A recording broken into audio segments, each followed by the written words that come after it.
students, we're doing our quick week 12 overview. Week 12, we're going to start working on cognition, which is a very big term that if we kind of just try to think about it, it means thinking, right? And so we're going to look at all of the ways in which thinking occurs. So we're going to start off with memory.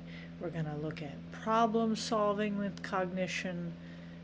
We're going to look at decision making, right? So the ways in which we think. And we're going to start with a whole week on memory.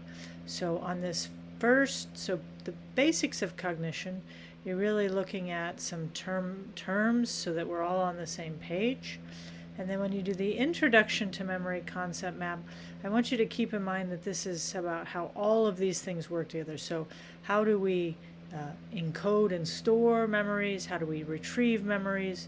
What happens when we forget things? How is our memory distorted? So I'm kind of giving you the big picture in this first one, and then you're going to look at each one. So make sure not to go too into depth on the first one, because you don't want it to take too long and then you'll be like, oh, I already did this, right? So it's big picture and then breaking it down.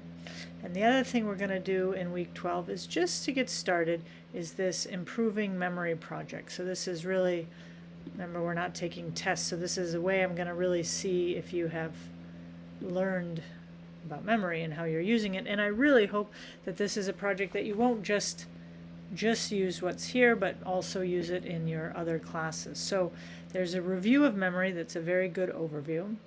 And then this is just some suggested ways to evaluate memory. You could also, use a test you're taking, right? I just took a biology test.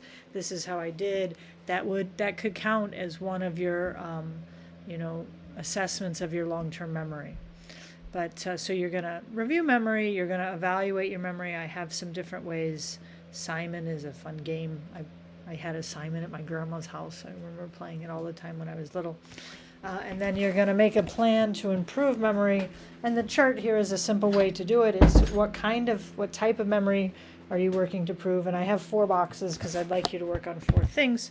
I have even a video here of lots of strategies. So what type of memory, what strategy do you want to use, and why do you think that strategy is going to work? And then after you use those strategies, come back and evaluate it. So like I said, if you were using, let's say, one type, I want to improve long-term memory, and I'm going to use repeated rehearsals, right? I'm going to go over it more frequently than I did before. Why? Because repeated rehearsals is known to greatly improve long-term memory. And then you take a different biology test, and then that's your evaluation, right? You could also do something simple as far as, short-term memory or working memory. Maybe that's something that you use the strategy and you reevaluate using one of these measures up here. I'm very, very flexible. I want it to be useful for you, and I want you to show me that you know about memory and that you have looked at some strategies to improve your memory. So in the very end, what will this be? You're going to have your baseline, you're going to have your 4 strategies, you're going to have your description of why you think they work, and at the very end, did they help you or not? All right, so that is the project, and that is really week 12. All right, so week 12 is a memory week. Of course, if you have questions, always ask. Thank you very much.